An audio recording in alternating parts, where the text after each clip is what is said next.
elected officials, Reverend Amos Brown, everyone who's here.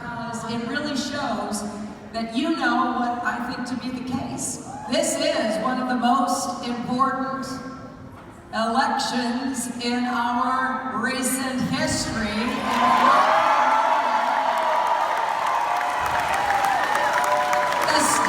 The stakes could not be higher.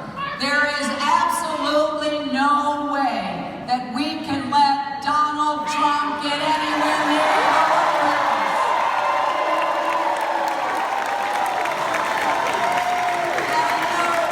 I think it's important for you, as you're getting ready to vote in the California primary, to think about what makes San Francisco, what makes California such special places. Well, part of it is you're always about the future. You're diverse. As Gavin has said, you celebrate diversity, don't just tolerate it. You know we are stronger, more dynamic. And I think there are three big tests that anybody running for president should have to meet in your minds. Number one, can you produce positive results that will improve the lives of Americans? And how do we know you can? Have you done it before? And do you have the best ideas about how to do it in the future? Secondly, can you be commander-in-chief, protect our country, and lead the world on behalf of the United States with the kind of smart, steady, strong leadership in accordance with our values that we need? And number three, can you unify our country? Now, rising incomes. How are we going to rebuild the middle class?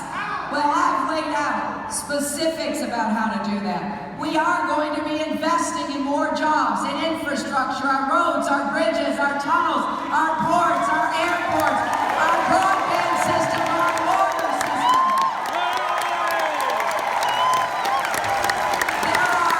There are millions of good jobs across America for people here in California and throughout our nation. I want us to start building the America of the future again. I also want us to make it in America, to have advanced manufacturing. We are the center, and here in Northern California, you know that. So many ideas, medical research, technology, innovation, and clean renewable energy. So much of it is coming out of this part of California. Well, when we make an invention, let's produce the products that come from that invention right here so that we can put Californians to work. Donald Trump says climate change is a Chinese hoax. Well, all the Republicans, when they were asked about climate change, all said the same thing. They all said, well, I don't know, I'm not a scientist. Well, there are a bunch of not just universities, there are high schools in San Francisco that have really good science teachers. If they would just go visit, they could learn about climate change, that it is real, that it is happening.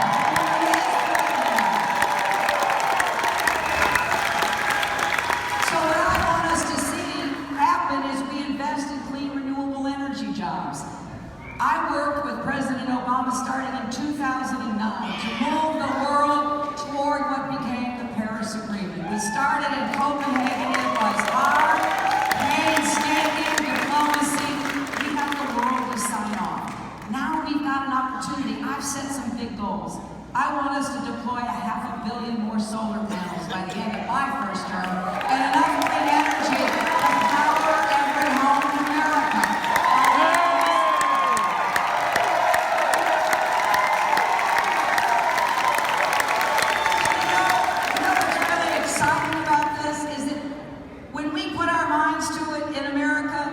Nobody can outcompete us. Nobody can outproduce us. Nobody can out-innovate us. We have to get back into the future business. We have to be investing in what will make us stronger and richer, more prosperous, broad-based, inclusive prosperity. And you know, there is a historic fact that relates to this. Our economy does better when we have a Democrat in the White House.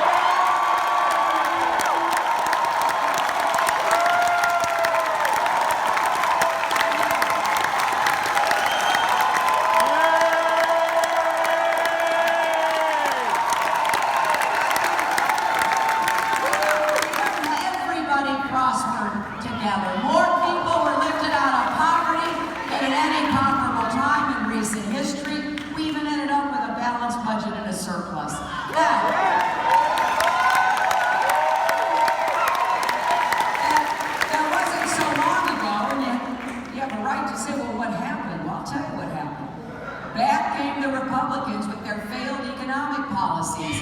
Trickle-down economics. It didn't work then, it won't work now. That is all Donald Trump is offering.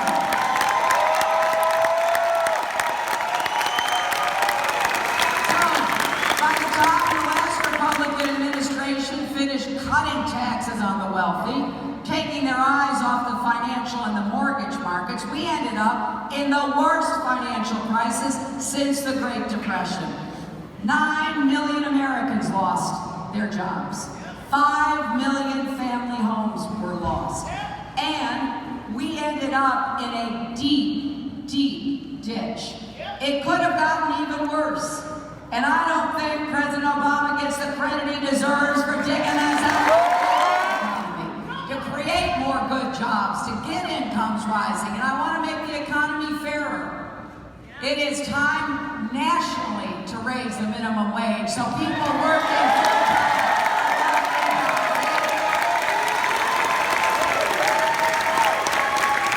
And one of the fastest ways to raise income is to finally guarantee equal pay for women's work.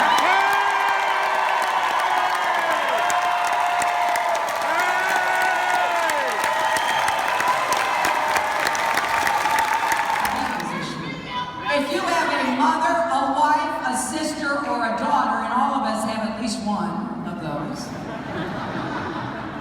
then it's your issue. It's just wrong. We're supposed to live in a merit-based economy. We got to work to get back to that. But the last thing we need is discrimination against anyone. Discrimination against women or against racial or ethnic or religious minorities. That doesn't bring the most productivity out of American workers. And when I look at what's happening in the economy, how so many Americans haven't had a raise for 15 years, I know we have to do better. And I want to call out and applaud some of the companies based here. You know, Salesforce. Their CEO, Mark Benioff, was challenged. Take a look at your payroll. He was asked, see whether in fact you are paying equally men and women with the same experience, the same education, the same kind of evaluations, performance reviews. Take a look. And I really applaud him. He did take a look and he found out, much to his surprise, he wasn't.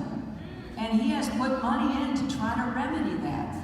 So there's work for us to do to grow the economy, to make it fairer, to lift everybody up. Now, what is Donald Trump's alternative? Well, I'll tell you, his alternative sounds pretty much like the same old, same old. Cut taxes on the wealthy. In fact, there's two things that I have come to see with respect to taxes and Mr. Trump. Number one, he has a plan that was written by a billionaire for billionaires.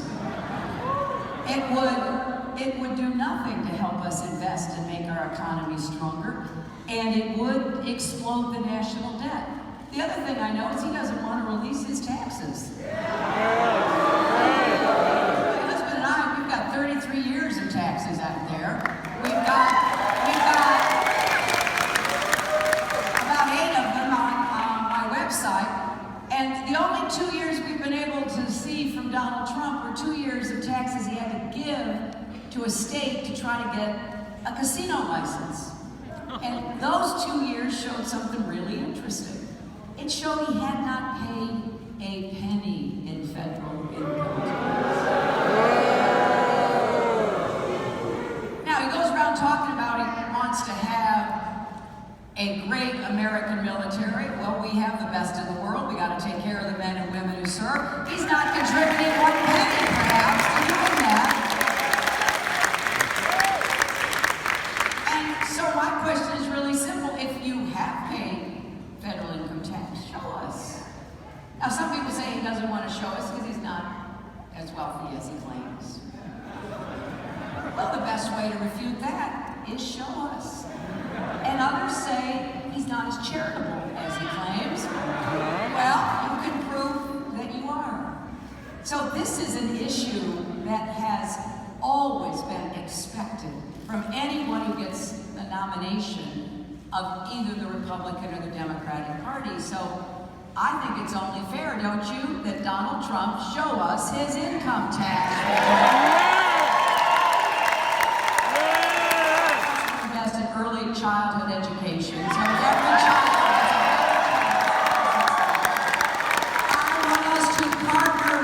teachers in elementary and secondary education who support them to do the best job they possibly can to help prepare every single one of our kids. I want community college to be free so you can get the credentials, the skills,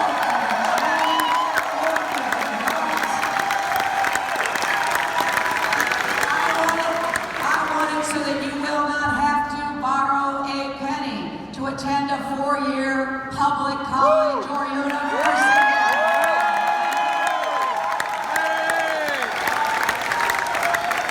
And I have a plan to help you pay down your debt and get out from under it in as few years as possible. So you can get I still think education is the pathway to greater opportunity, but we're leaving too many people behind. And we've got to do a better job, and I'm excited about what is possible for us. We have a lot of information about what works to help young people get the skills that they need. Not everybody needs to go to college. I want people who don't necessarily want to go to college to be able to get their skills in high school, in community college, in apprenticeship programs.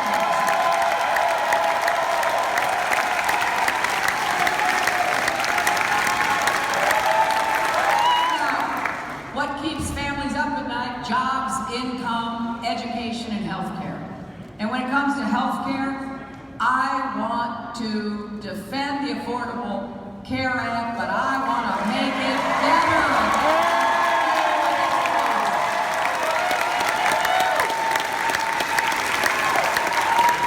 Donald Trump says he wants to repeal it, but he won't tell you what he wants to put in its place because you got a pretty good idea what it would be. We'd go back to the days of insurance industry calling all the shots. You know, before there was something called Obamacare, there was something called Hillary Care. And I would...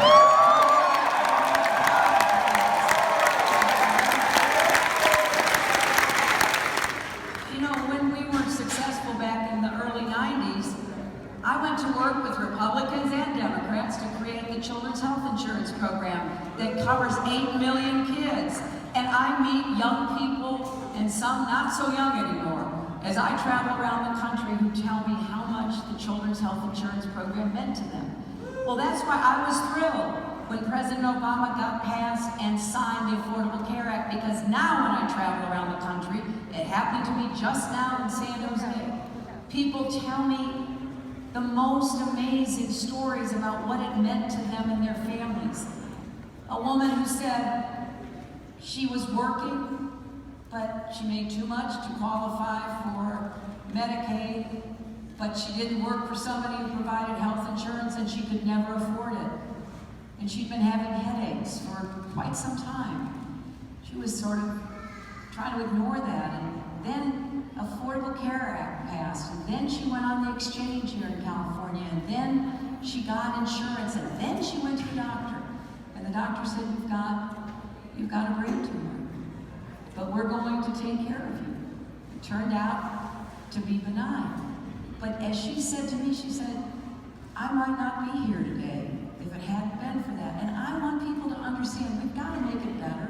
We've got to get the costs down, premium costs, co-pays, deductibles, prescription drug costs. But we can't go back to the days where people literally die because they can't get the health care they need.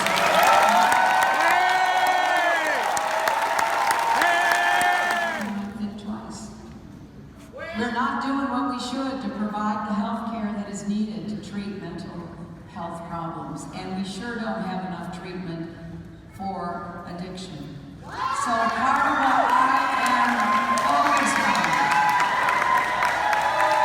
is working with states and cities, working with not-for-profits, working with everybody to create a real support system and a treatment system. People with mental health and addiction do not belong in jails and prisons.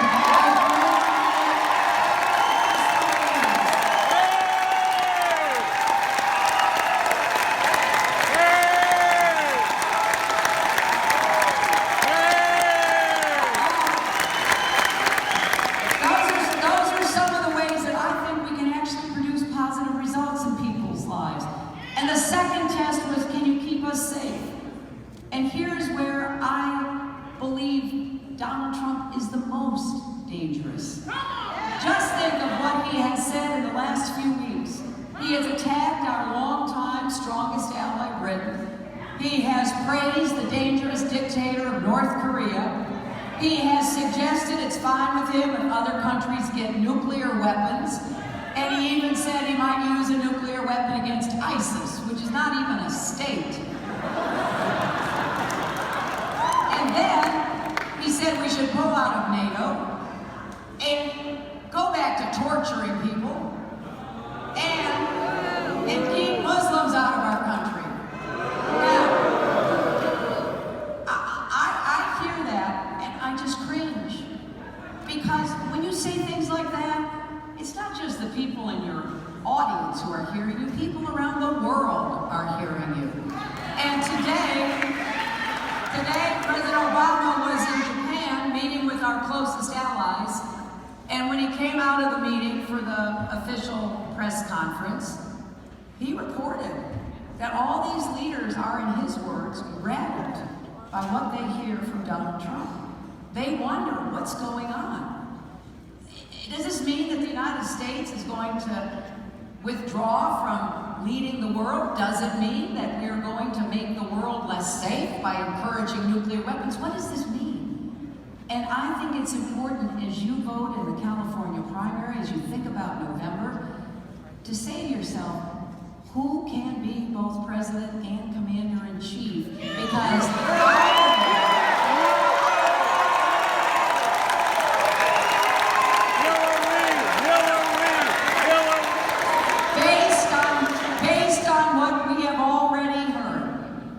Donald Trump is an unqualified loose cannon who cannot get near the most powerful job in the world. It is up to us.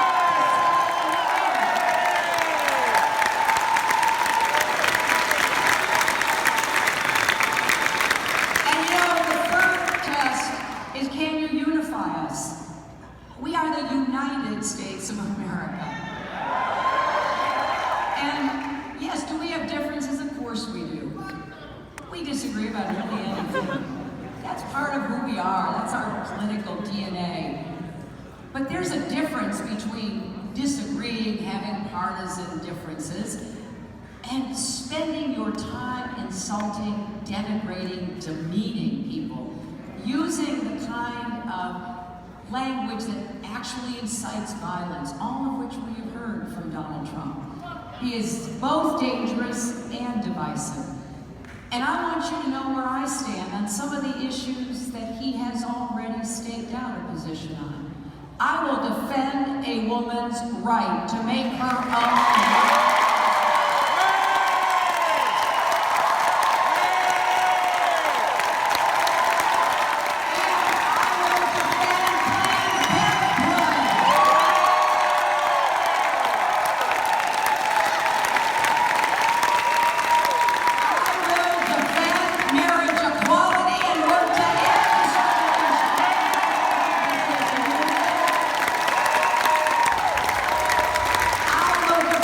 Vote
our visions and our views so starkly. I'm proud of the campaign that Senator Sanders and I have run. It's been a campaign about issues, not insults.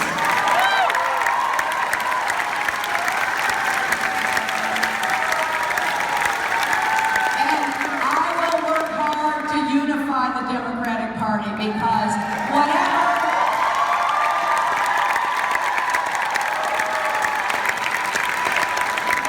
differences Senator Sanders and I have, or our supporters have, they pale in comparison to our differences with Donald Trump and what he represents.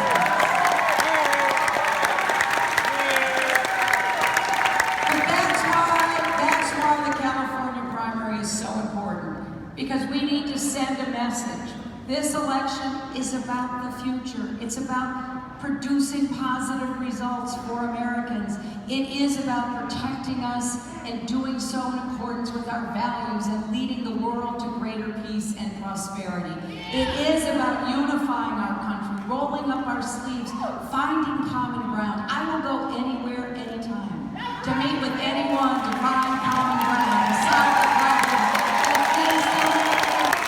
I know I can't do that without you. If you have a ballot at home sitting on your table, fill it out and send it in. If you still want to get a ballot, you have until May 31st to do that.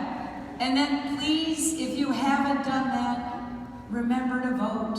Vote on June 7th. Send a message. Send a message to a demagogic, rhetorically divisive and dangerous candidate that when you think about the future, you don't see Donald Trump's face up there.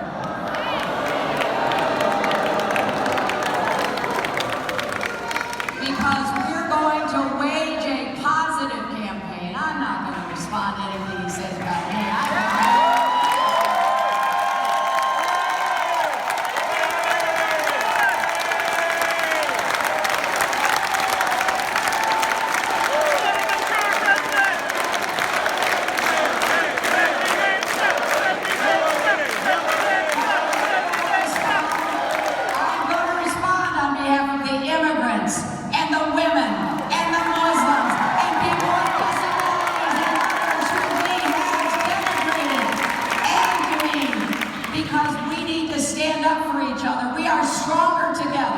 When we work together, nobody works harder, nobody